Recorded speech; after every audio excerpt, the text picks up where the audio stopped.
요한복음 3장 16절부터 21절까지 말씀입니다. 요한복음 3장 16절부터 21절까지 말씀.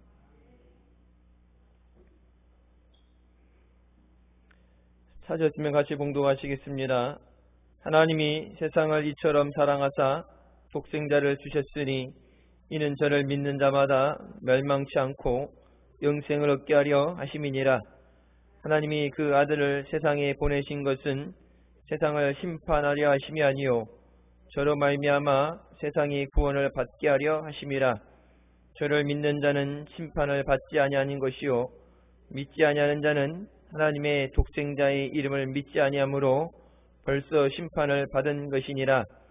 그 정죄는 이것이니 곧 빛이 세상에 왔으되 사람들이 자기 행위가 악함으로 빛보다 어둠을 더 사랑한 것이니라. 악을 행하는 자마다 빛을 미워하여 빛으로 오지 아니하나니 이는 그 행위가 드러날까 함이요 진리를 쫓는 자는 빛으로 오나니 이는 그 행위가 하나님 안에서 행한 것임을 나타내려 함이니라 하시니라. 아멘. 이 말씀은 살아계신 하나님 아버지 말씀이십니다.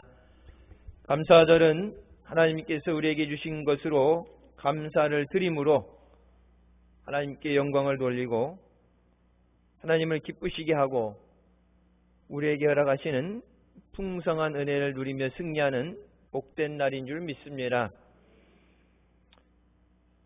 오늘 주시는 말씀에서 사랑에 대해서 말씀하십니다.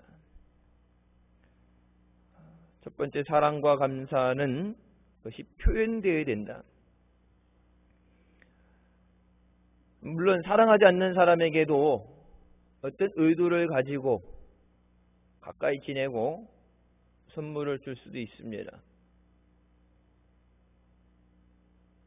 때로는 선물을 주지도 않으면서 사랑을 한다는 고백을 할 수도 있습니다. 그 두 가지 다 성립되지 않는 말입니다. 내가 얼마만큼 당신을 사랑합니다. 그 사랑이 담기는 마음. 여러분, 그러니까 가격을 얘기하는 것이 아니죠. 언제부턴가 우리가 살아가는 삶이 가격 중심으로 됐어요. 뭐 고기면 똑같은 고기인데 고기도 등급별로 나눠놓고 집도 아파트 가격별로 나눠놓고 그래서 그것이 좋냐 안 좋냐를 얘기하는데 중요한 건 마음이죠. 자, 얼마나 사랑하는가 그것을 알려면 내게 소중한 것을 드릴 수 있는가. 내가 가장 소중하다고 여기는 것이 무엇인가. 주님께서 네가 나를 사랑한다면 그것을 내게 줄 수 있느냐 물어볼 때 진짜 하나님을 사랑한다면 드릴 수 있는가. 그리고 그것이 성경에 우리가 잘 아는 것처럼 아브라함이 하나님 앞에 시험을 받은 그것입니다. 하나님께서 아브라함이 얼마나 하나님을 경외하는가 그것을 보시기 위해서 시험하셨다고 말씀하십니다. 자, 얼마만큼 네가 하나님 사랑하느냐? 믿습니다. 사랑합니다. 그래, 그게 어느 정도인데 그것을 측정하시기 위해서 시험하셨다. 여러분, 아브라함에게만 그 시험을 하시겠어요? 아니죠. 자, 하나님께서 분명히 말씀하신 것은 시험이라고 그랬어요. 그 자식이 그러니까 처음 시작할 때부터 결론은 이미 나 있는 거예요. 죽여야 된다는 것이 목적이 아니라 얼마만큼 사랑하느냐. 네 자신보다도 네가 가장 사랑하는 것보다도 하나님을 더 사랑하느냐. 하나님은 그것을 시험하셨다. 여러분, 아브라함만 시험하신 게 아니라 우리의 삶 가운데도 하나님이 우리의 믿음을, 우리의 사랑을 시험하시는 줄 믿습니다. 아브라함을 하나님께서 부르셨을 때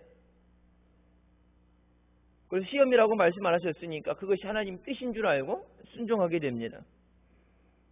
자, 그 아이를 데리고 즉시 머뭇거리지 않고 순종하기 위해서 순종한다 그러는데 생각해보고요, 기도해보고요, 상의해보고요. 여러분 상의해보면 결론이 어떻게 나겠어요? 믿음 없는 하나님 방법이 아니라 사람의 방법으로 이렇게 저렇게 해서 낳기만 하면 되지. 여러분 믿음 없는 사람하고 상의를 하면은 결론은 상의하겠다는 말조차 그것이 뭐예요? 결론은 안 하겠대. 얘기해보고요. 말은 안 하겠다는 얘기. 왜? 믿음 없는 사람하고 상의하면 결론은 뭐라고 그랬어요? 미쳤냐 그러고 죽어도 안 된다 그러겠죠. 얘기해봤는데 저는 원하는데 우리 가족들이 원하지 않기 때문에 할 수 없이 민주주의에 의해서 다수결에 의해서 투표해서 안 되겠습니다. 여러분 이미 그 전에 물어보기 전에 하나님은 네가 하기 싫어하는구나 아시죠? 기도해보고 하겠습니다. 누가 말씀하시냐? 하나님이 말씀하시는데 기도는 누구한테 물어보는 거예요? 하나님이 하라고 그러는데 하나님한테 물어보겠습니다. 그 얘기도 뭐예요? 하기 싫다는 얘기죠. 자, 이삭을 데리고 제사를 드리러 번제를 드리러 올라갈 때 이삭이 장작도 있고 다 있는데 제일 중요한 게 뭐가 없어요? 재물이 없어요. 하나님 앞에 재물을 가지고 가야 되는데 재물이 없어요. 번제를 드려야 되는데 양의 새끼를 가지고 가야 되는데 없어요. 그래서 물어볼 때 뭐랍니까? 하나님이 예비하신다. 그리고 다 올라가서 제단을 쌓고 난 다음에 아브라함이 말합니다. 하나님께서 너를 잡아서 제물로 드리라고 하신다. 여러분 만약 이삭의 믿음이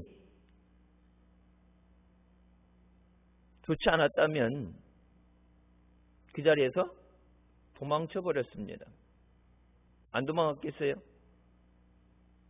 17에서 18 그 나이 가장 젊고 혈기왕성할 때 그리고 아브라함의 나이는 100살이 얻었으니까 그럼 117, 118 되는데 도망가면 쫓아가기를 하겠어요? 어떻게 하겠어요? 나는 죽어도 못 죽겠다. 난 도망가겠다. 아니면은 엄마한테 가서 잃을 거다. 도망가 버리면은 내가 아무리 하나님 앞에 바치고 싶어도 그 사랑을 표현하고 싶어도 헛수고가 되고 말죠. 근데 이삭은 하나님께서 말씀하신 그것에 순종하게 됩니다. 제가 뵌 뒤에 70년대, 80년대 여의도에 광장에서 기도 집회가 열린 것과 8, 90년대 그 찬양팀들 찬양하고 기도하는 것, 그 영상을 보면서 이 믿음으로 돌아가야 된다. 그런 영상을 제가 구해서 올린 게 있어요. 여러분 지금 우리가 그동안에 한국 교회가 135년이라는 시간 동안에 누려온 것은 우리가 잘해서 한 것이 된 것이 아니라 우리의 선배들이 먼저 믿는 사람들이 그러면 그 믿음을 지키기 위해서 하나님 앞에 눈물로 기도하고 하나님 앞에 말씀에 충성한 것에 따른 우리가 은혜를 누린 줄 믿습니다. 물론 힘들고 어려운 시간이 있어요. 근데 여러분 보면 시대마다 다 힘든 일이 있었고 어려운 일이 있었어요. 90년대도 보면 큰 사고들, 굵직굵직한 사고들도 많이 있었고 지금 우리는 하나님 앞에 무엇을 심고 있는가? 우리의 부모님들이 하나님 앞에 믿음으로 나가서 그들의 눈물과 땀으로 심은 것, 그래서 우리가 풍성한 것을 누리게 됐는데 우리 다음 세대는 과연 무엇을 누릴 수 있을까? 심지 않으면 성경은 분명히 말씀하십니다. 심지 않으면 거두지 못해요. 심은 거로만 거둘 수 있다는 말씀하십니다. 그렇기 때문에 우리가 더욱더 기도하고 하나님 앞에 믿음으로 심어야 되는 줄 믿습니다. 네가 하나님을 경외하는지 이제야 알겠다고 말씀하시죠. 네가 네 아들 독자라도 하나님 앞에 드리는 것을 머뭇거리지 않았기 때문에, 하나님 앞에 드리는 것에 내 마음을 다했기 때문에 Now I know that you fear God. 지금 이 사랑의 행위, 그 믿음의 행위로 그것이 증명되어졌다. 우리의 사랑과 감사는 하나님 앞에 증명이 되어야 됩니다. 하나님 우리가 얼마나 소유하고 살았는가가 아니라 하나님을 얼마나 사랑하는지를 물어보십니다. 예언도 패하고 방언도 그치고 지식도 사라지지만 영원토록 남는 것은 사랑이라고 말씀합니다. 그래서 예수님께서 주신 새 계명에 내 마음을 다하고 목숨을 다하고 힘을 다해서 주 너희 하나님을 사랑하라고 말씀하십니다. 힘을 다하는 것, 뜻을 다하는 것, 자, 마음을 다하는 것까지 다 할 수 있어요. 근데 내 목숨도 다 할 수 있느냐?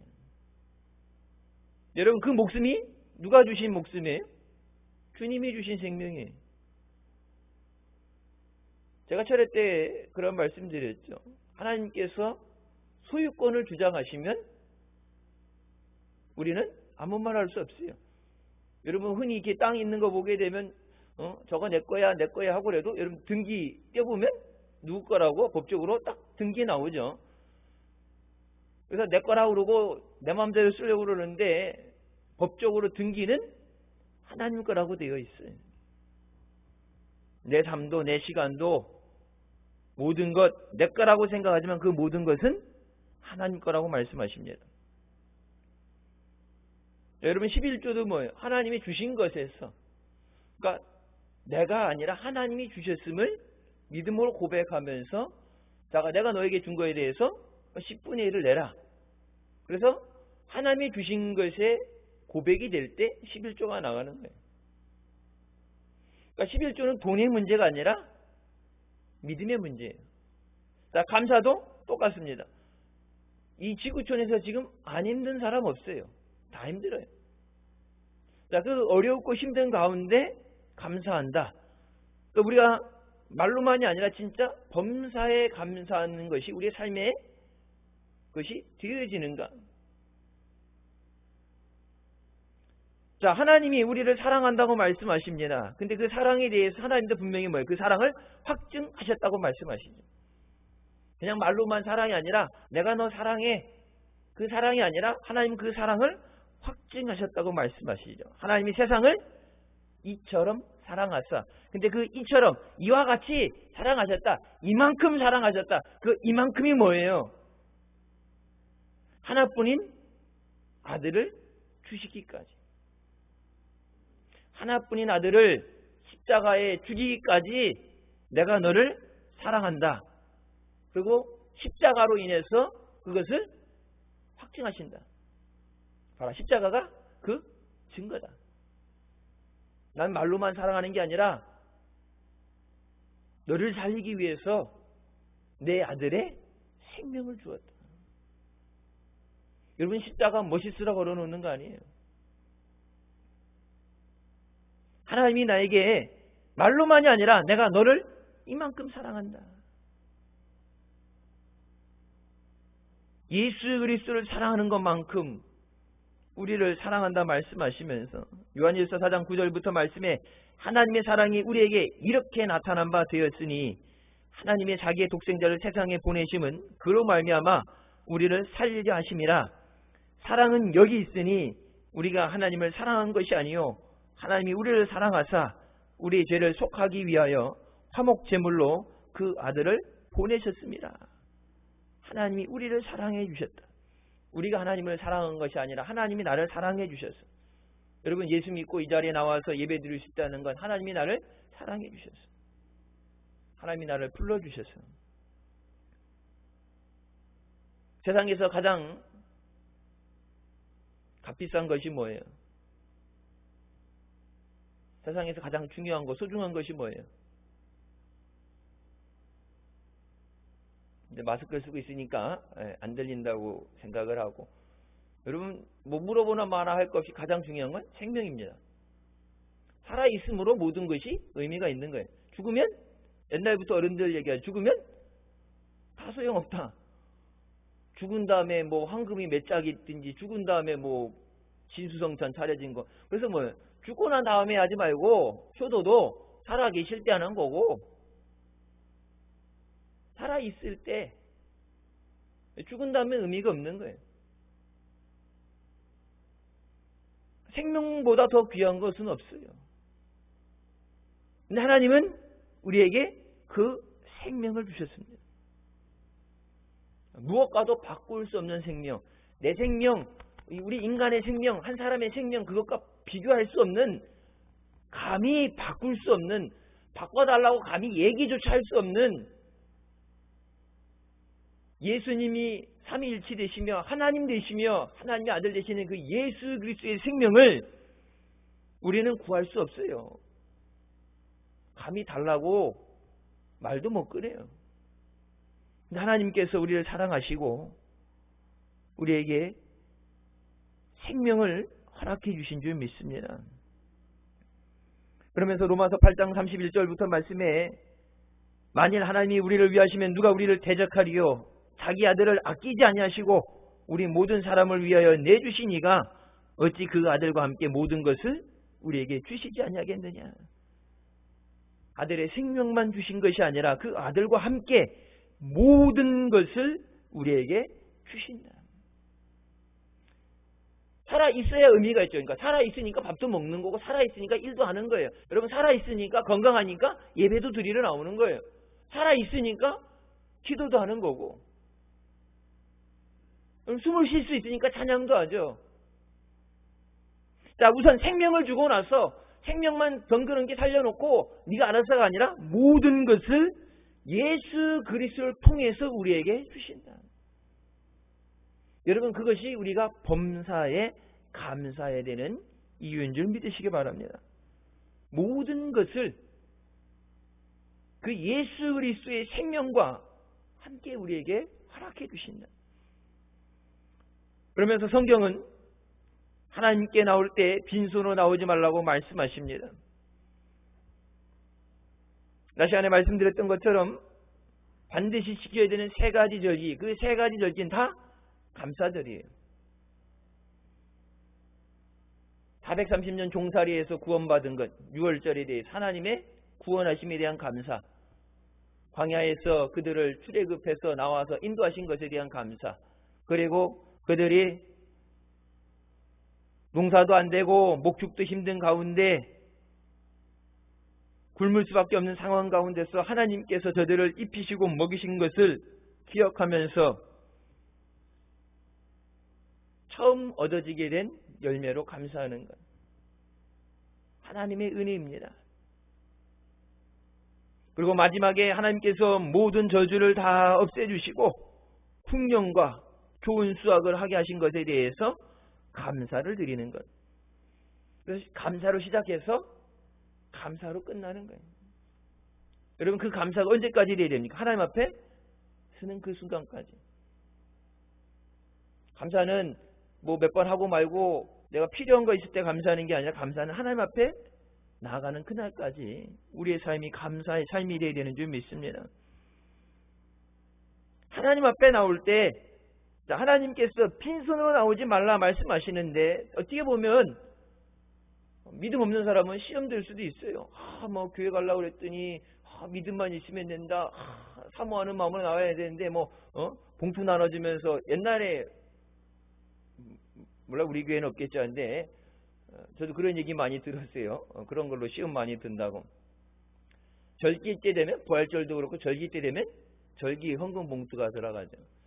그러니까 그게 교회 오라고 그래서 왔더니 봉투 나눠주고 돈 내라고 그런다. 그래갖고 그것 때문에 시험 들어서 교회 안 간다. 예수 믿다가 예수 안 믿는다. 자, 하나님께서 예수 그리스도의 생명을 준 거를, 그러니까 값을 매겨서 예수 그리스도를 파는 것이 아니죠. 자, 구원받은 것에 대해서, 생명을 주신 것에 대해서는 어떤 걸로도 대가를 지불할 수 없어요. 내 생명하고 예수님 생명하고 막 바꿀 수도 없는 거예요. 여러분, 아브라함에게 이삭을 바치라 했을 때 그 이삭 누가 주신 거예요? 하나님이 주신 거죠. 그러니까 이삭의 생명하고 하나님의 아들이신 예수 그리스도의 생명하고도 바꿀 수가 없는 거예요. 그러니까 소유권을 하나님이 갖고 계시니까 내가 줬던 거 달라고 하는 건 당연한 거예요. 그래서 성경에 욥이 환난 당하는 것에 대해서 뭐라고 말씀하시니까 주신 이도 여호와시고 취하시는 이도 여호와시다. 하나님 줬으니까 하나님이 주인이니까 하나님 마음대로 한다. 달라고 그러면 주는 거지. 여러분, 그래서 차례 시간에 말씀드렸던 것처럼 가인이 제사를 드렸는데 제사가 하나님 안 받으셨다고 해서 화를 내죠. 그럼 하나님께서 뭐라고 말씀하시니까 네가 분냄이 어찌미뇨. 아니, 하나님이 받으시는 건 내가 받고 싶어야 받는 거지. 받기 싫은데 무조건 갖다 차려놓으면 뭐가 되냐고, 받아야 되냐고. 내가 받기 싫어서 안 받았는데 왜 내 재산을 안 받아줬냐고 죄 없는 동생을 돌로 쳐 죽이잖아요. 하나님, 내가 예배 드렸는데 하나님 앞에 정성을 다해서 바쳤는데 하나님 왜 안 받으세요? 근데 하나님 분명히 말씀하시는 건 받고 안 받고는 내 마음이다. 여러분, 이 어려움을, 코로나의 어려움을 통해서 이 이후의 교회에 대해서 지금 뭐 얘기를 한다고 그게 해결되는 것도 아니고 어떤 방법도 나올 수가 없어요. 성전 중심으로, 예배 중심으로 세워졌던 교회가 하루아침에 그동안에 여러분 130년을 살아오던 그것이 한순간에 무너지게 됐을 때 사회적 거리두기가 끝난 다음에 여전히 교회로 아직 돌아오지 않는 사람이 40%에서 50%래요. 물론 건강이 안 좋거나 이렇게 따로 예배 드려야 되는 그런 경우도 있겠지만 왜 안 오냐 했더니 가정에서 이렇게 온라인으로 예배 드리는 게 편해서.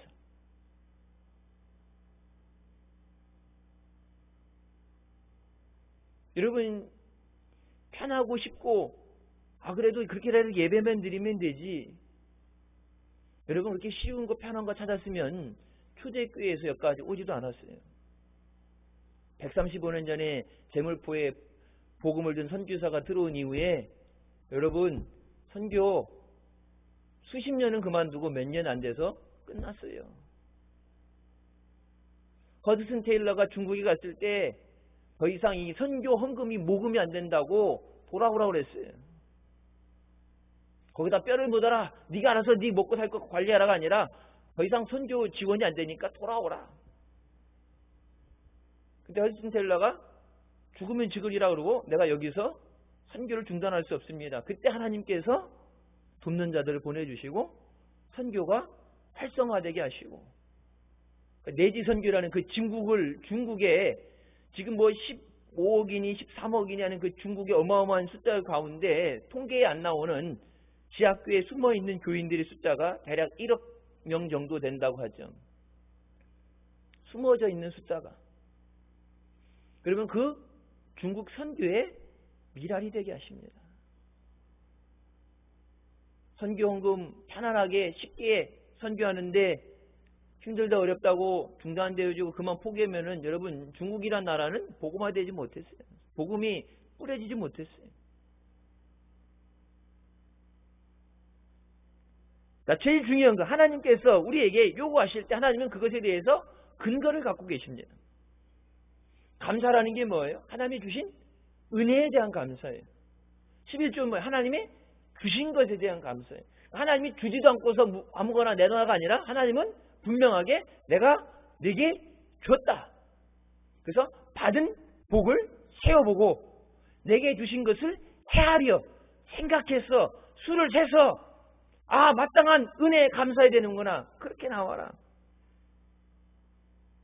Must bring a gift in proportion to the way the Lord your God has blessed you. 하나님이 너에게 복을 주신 그것의 proportion이 in proportion. 그것의 비례해서 하나님이 주신 것에 대해서 내가 얼만큼 받았는가에 따른 비례의 선물을 가지고 하나님 앞에 나와라. 그러니까 일정하게 딱 정확하게 정액제로 매기는 게 아니라 내가 받은 은혜와 내가 받은 복에 비례해서. 내가 얼마나 은혜를 받았는가, 내가 얼마나 하나님의 복으로 살았는가. 하나님이 주신 것에 비례해서 드려라. 근데 뭐냐, must bring, 반드시 그렇게 된다. 자, 우리 하나님 앞에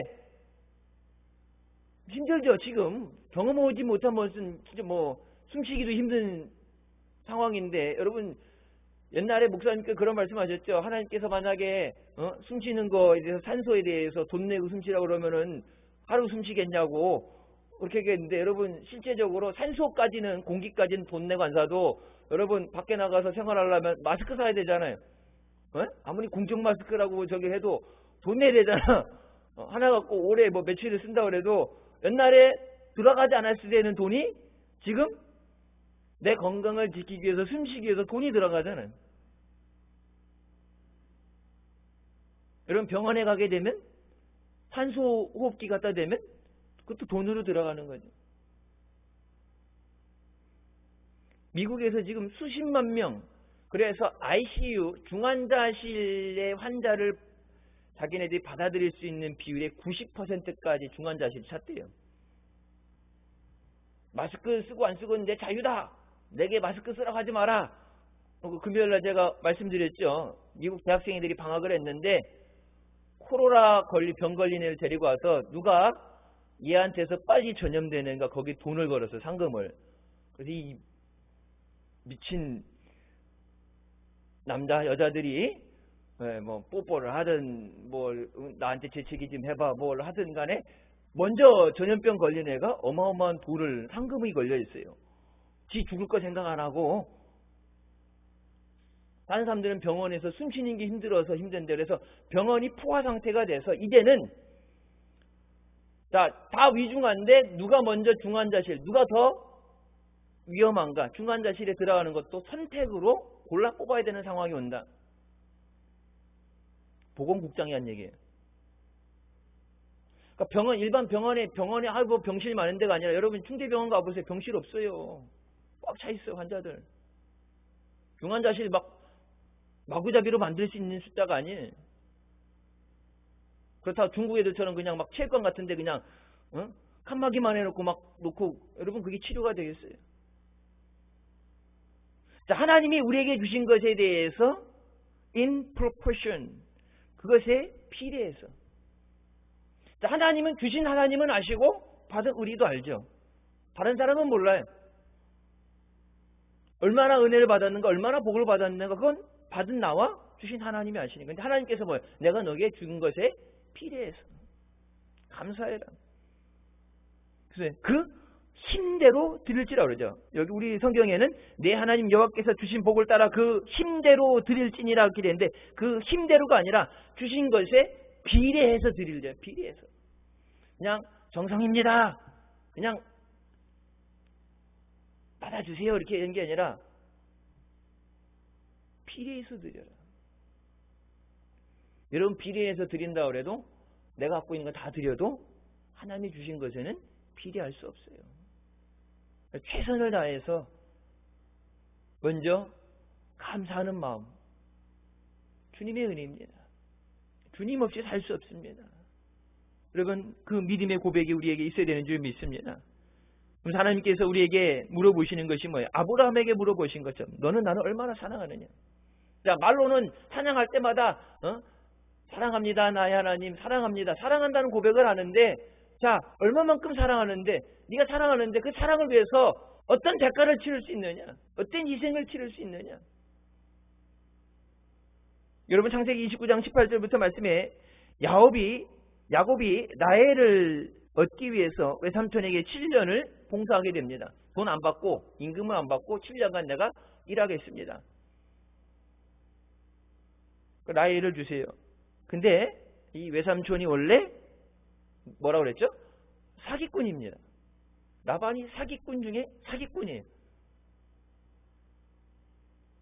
그러니까 라헬은 이쁘고,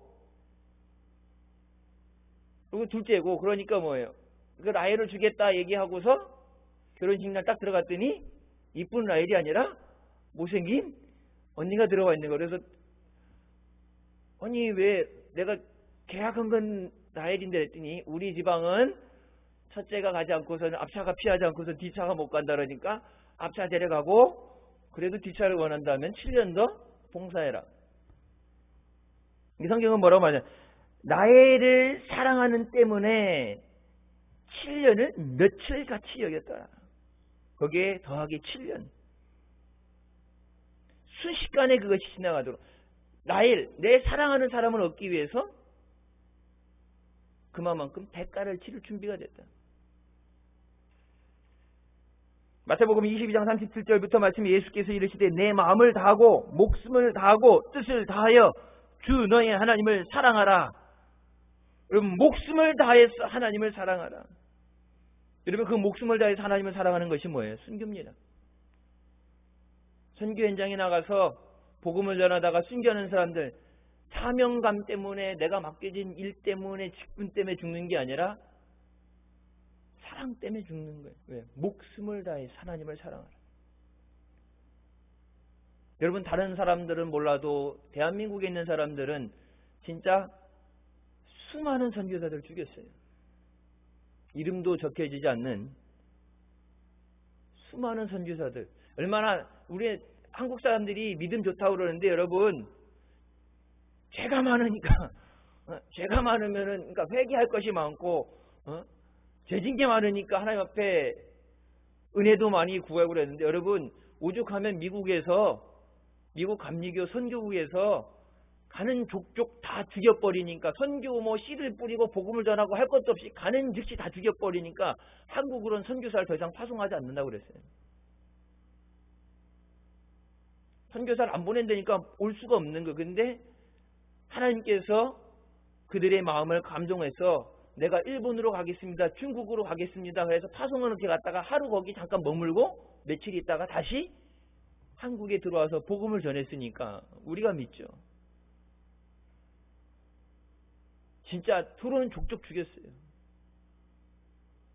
우리가 예수 믿는 것 때문에 핍박을 당하게 되는 것 여러분 하나님 앞에 아무 할 말 없어요. 일제시대 때 예수 믿는 것 때문에 핍박을 당하고 여러분 근데 우리가 잊어버린 게 뭐예요? 우리가 그렇게 이 땅에 온 선교사들을 핍박하고 죽였어요. 6.25 전쟁 때 공산당대에 내려와서 예수 믿는다고 예배 드린다고 죽인 거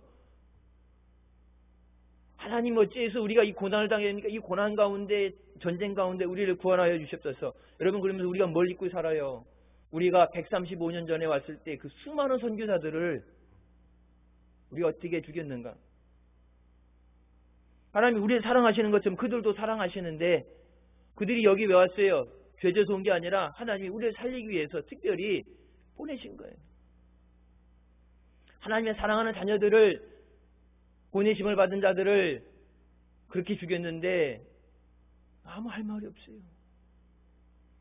여러분 근데 우리가 이 어려움 가운데 하나님 우리를 긍휼히 여겨주시고 하나님 우리를 다시 세워주시옵소서. 내가 살아야 가족도 살립니다. 내가 믿음이 흔들리지 않아야 다음 세대의 자녀들에게 그 믿음이 물려지게 됩니다. 한국 교회가 하나님 앞에 너무나도 형식적이고 정성이 없는데 마음이 없는데 그래도 하나님 이 한국 교회 형체라도 유지해야 세계 선교를 감당합니다.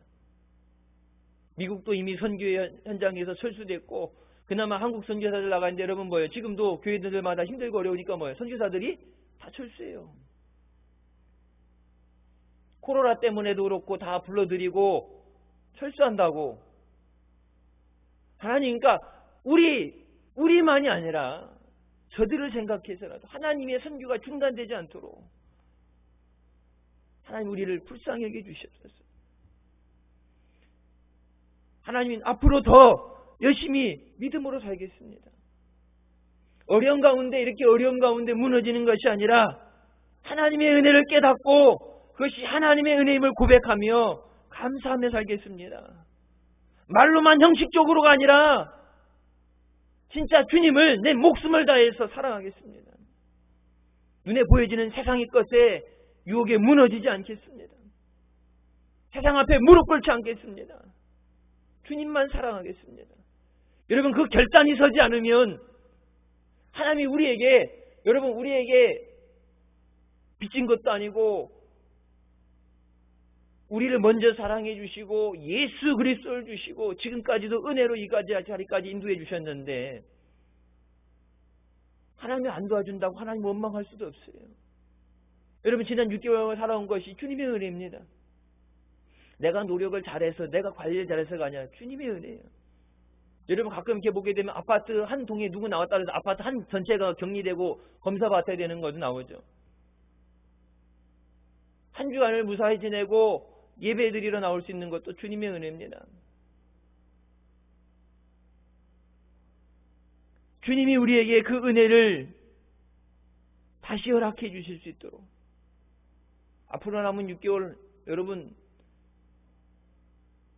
솔직하게 데이터를 가지고 통계적으로 얘기하면 더 어려워져요.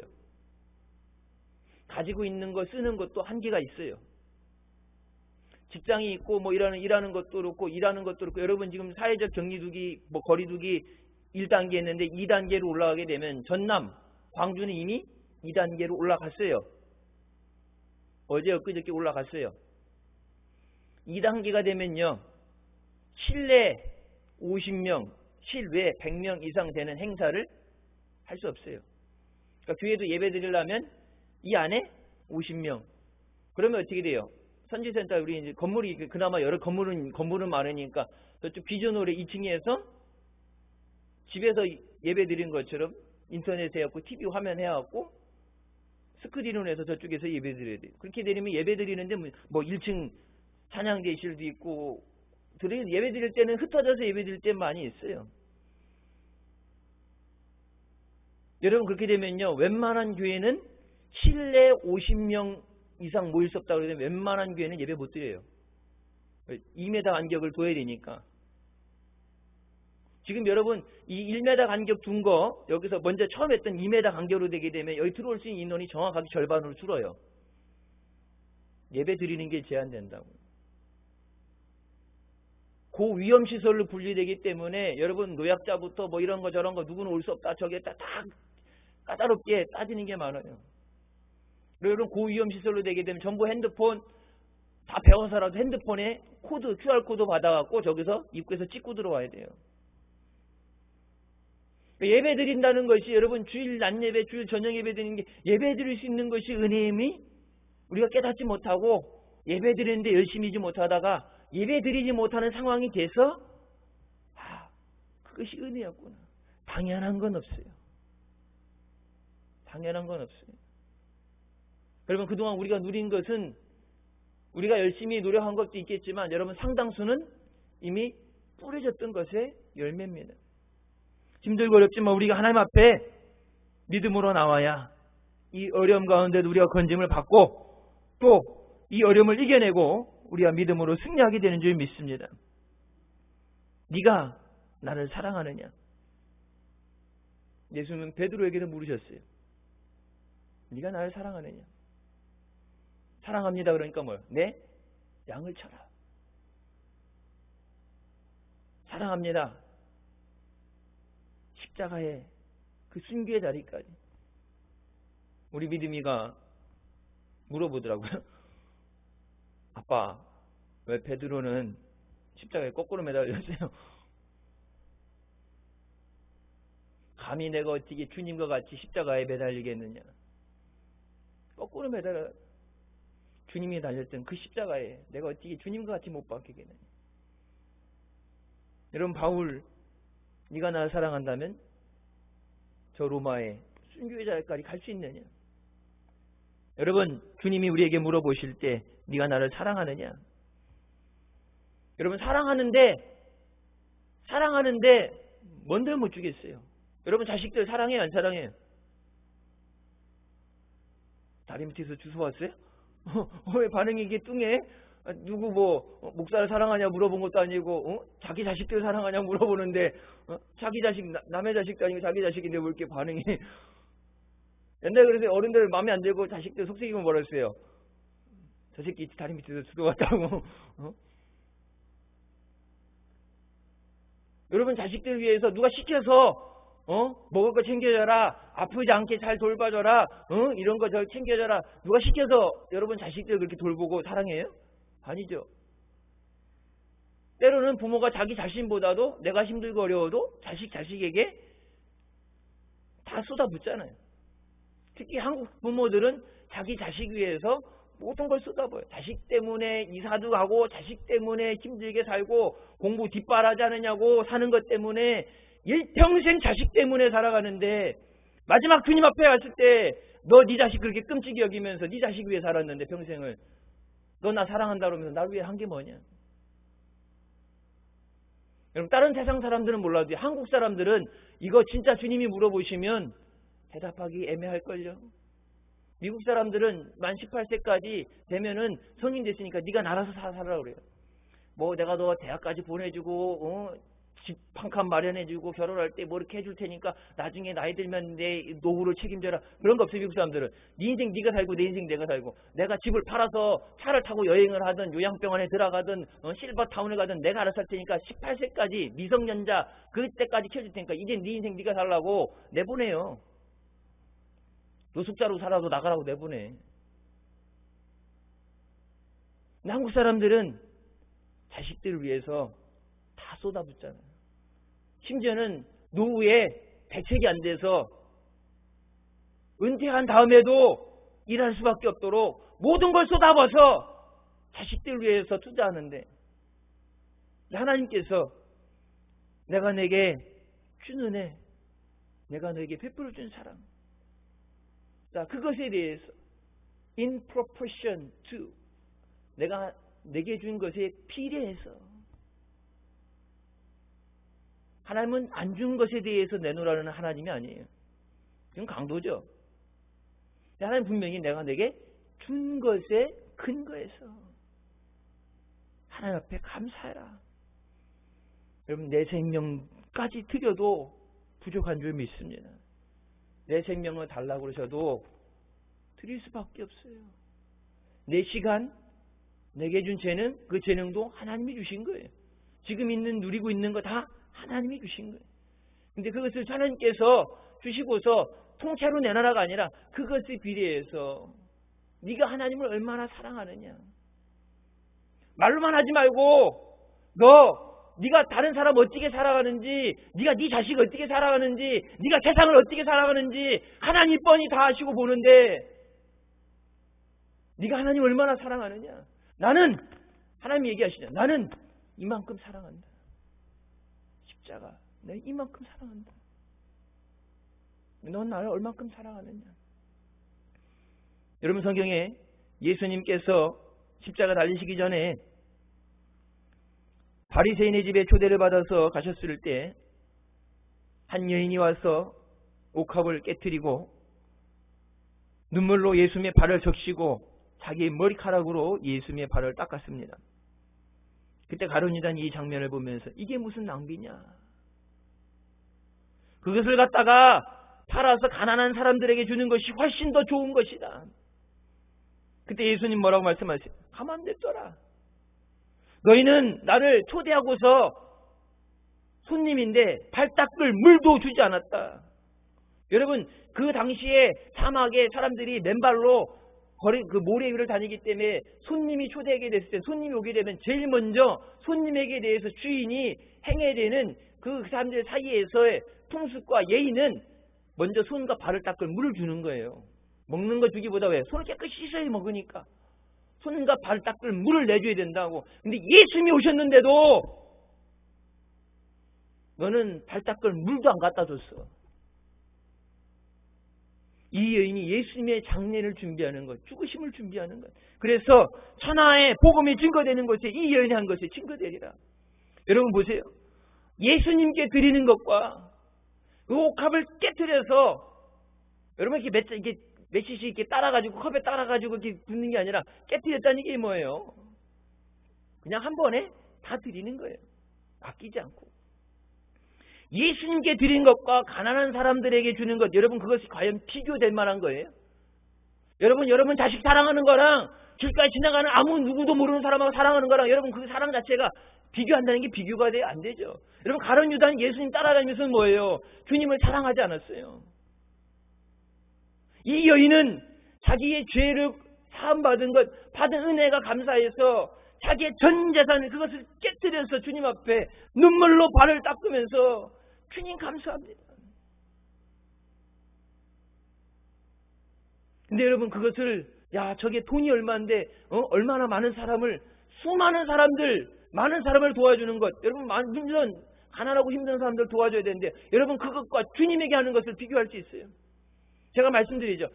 1계명이 안 되면요 2계명은 죽었다 깨어나도 안 돼요. 하나님을 사랑하는 것이 안 되면 네 이웃을 내 몸같이 사랑하는 것은 될 수가 없어요. 성경에 또 나오죠. 과부가 2렙돈을 가지고 연보함에 넣을 때 헌금함에 넣는 것을 보시면 예수님께서 누구보다도 많은 것을 드렸다. 왜? 주신 것에 필요해서 하기 때문에. 저들은 많은 것 중에 드렸는데 그 필요한 것이 1%였다면 1%였다면 우리가 쉽게 하는 11조는 뭐예요? 10%를 드렸다면 저 여인은 2렙돈 자기가 가진 것 100% 전부를 드렸다. 여러분 주님 말씀하신 게 뭐예요? 구약에도 말씀하셨고 신약에도 내가 내게 준 것에 그것에 필요해서. 그래서 찬송가에 뭐예요? 받은 복을 세어봐라. 주신 은혜를 깨달아라. 그냥 남들 한다고.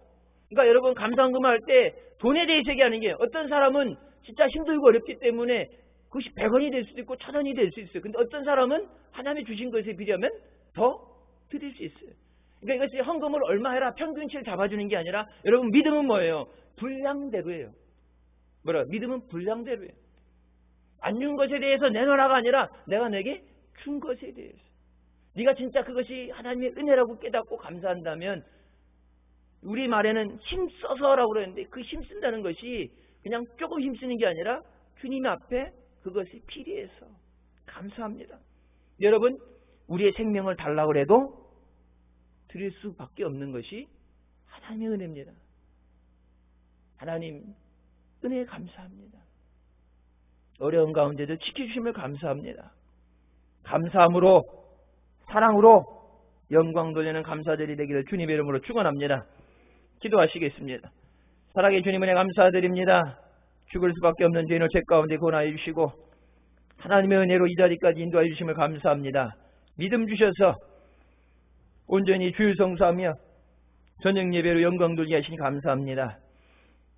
하나님이 우리 허락하신 은혜에 감사하며 하나님 앞에 영광 돌리는 저들의 헌신을 기뻐 받아주시고 저들의 예물을 기뻐 받아주시고 쌓을 곳이 없도록 차고 넘치도록 부어주시는 은혜와 복을 허락하여 주시옵소서. 은혜 위에 은혜를 허락하여 주시고 6개월간 지으신 하나님께서 앞으로 남은 6개월도 주의 은혜 안에서 주님의 인도하심으로 주님의 지켜보아하심으로 승리하며 영광 돌린 복된 자녀들 되게 하여 주시옵소서. 감사합니다. 우리 삶 가운데 그 감사가 고백되게 하여 주시고 감사로 하나님이 기뻐하실 수 있도록 충성하는 최선을 다하는 우리가 되게 하여 주시옵소서. 예수님의 이름으로 기도드립니다. 아멘.